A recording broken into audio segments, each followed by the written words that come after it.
ang sabi nyo, mga light, ano, no. Ito, I go back to 2013. Siya yung, as we experience no, yung first, yung afternoon, yung simula ng conclave, isang vote lang ang nagagawa doon. Kasi nga, mahaba na yung oath-taking, and then, nung nakita ko yun, ganito palang kahaba. Noon kaunti pa kami, 119 lang kami. Ngayon, 133. Yun, tama. Pero noon, natagalan na ako, no? Sabi ko, bukas, 2 votes in the morning, 2 votes in the afternoon. Who knows, baka ganong katagal, mga ganon. Nagdala ako ng candy. Para kung kumukulo ang tiyan mo, edi may candy. Hindi pagka ano ko ng balot ko, pag upo ko, kain ako ng isang candy. Yung cardinal na katabi ko, inano ako, sini ko. In Italian, sabi niya, kaya portato nila Sistina. No? Ano raw ang dinala ko sa Sistine Chapel. Sabi ko, candy, caramel. Ma questo ragazzo, this little boy, bringing candies in the Sistine Chapel. Haba-haba ng ano, minsan nagugutom ako. Ganyan. Tapos sabi niya, meron ka pa bang isa? Bigyan mo nga ako. Bigyan mo nga ako. Ay ko, kunwari ka pa. Sabi, taga Colombia. Kaya pag nakikita kami hanggang ngayon, yun na naalaala niya. Questo ragazzo, this small boy. No, may candy. Tapos nung na-elect na si Pope Francis, yung Cardinal Deacon na mag-a-announce at the time, si Cardinal Torang, meron siyang Parkinson's.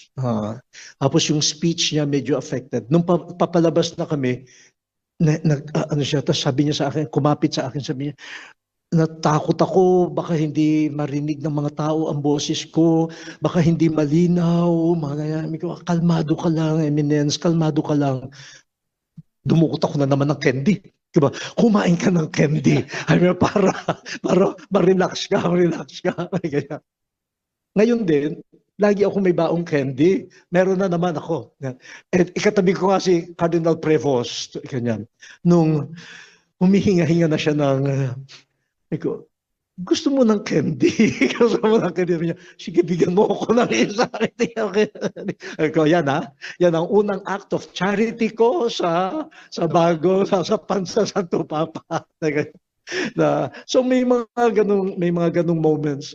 Kahapon while waiting for yung, di ba ano na niya yung kanyang name na ganun, tapos meron pa kasing mga ibang meron akong at the back of yung may isang prayer yung ganitong Paul, bawat isa sa amin may ganyan. Kasi may tinanong siya sa akin before naabot niya yung number ng ganyan. So sumagot ako, sinulat ko ganyan. Tapos binasa sa kanya yung sagot ko doon sa tanong niya. Tapos binasa niya, tapos ginawa niya, tinunit niya yung page kung saan ako sumulat. Di yung prayer book, yung aking guide, kulang na ng isang page. Ginawa niya, binigay niya sa akin yung kanyang, ayan, palit tayo. Tapos nung naging na siya, sabi ko, you owe me something, pirmahan mo ito. Pirmahan mo ito. Sabi niya, ito ang aking first signature as Pope. Leone, tinago ko, nasa akin. Hindi pa siya lumalam.